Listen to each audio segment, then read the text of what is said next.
I won't pretend in any way that I am an expert on PFAS or PFAS in drinking water or groundwater or surface water. I will thank Senator Satchel. I know that this is something that he has been passionate about in terms of PFAS in our food that we eat, and this is something that was brought to my attention not only by Amie Moses from the Conservative Law Foundation, also by Representative Speakman. Listening to some of the questions that have been asked, I think some of the things that are important to point out is that the reason this is so important to do on the state level is that the federal government simply is not acting at this time, and I don't think that there's any real hope that a lot of us have that this administration is going to do a lot about it in the near future.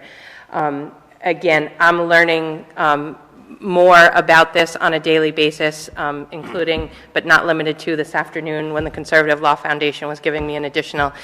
crash course on some of the concerns, what other states are doing, what Rhode Island should be doing. I think this is a situation where we don't have all of the data that we need yet. It's my understanding that there's still 10 to 13% of the state that has not yet been tested to see what exactly is in the drinking water,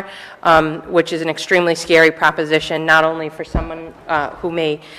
be pregnant and having a child and worried about what they're drinking, but for everyone else who's giving a glass of water to their child, to their parent, to anybody. We should be able to turn on our faucets and be able to drink our water, brush our teeth, make coffee, not have a concern that there's going to be these dangerous and ultimately perhaps life-threatening chemicals in our drinking water. So I just wanted to come down to give my voice in support and do whatever I could to put Rhode Island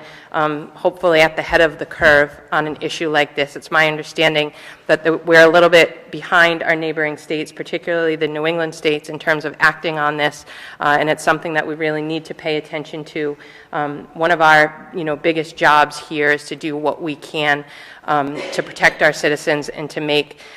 things safe. And there's nothing I can think of that's more basic than drinking water to ensure that we have clean and drinkable water. So I'd be happy to attempt to answer any questions, but quite honestly, I'll most likely deflect them. So if there's anything that I can answer or attempt to answer, I would be happy to.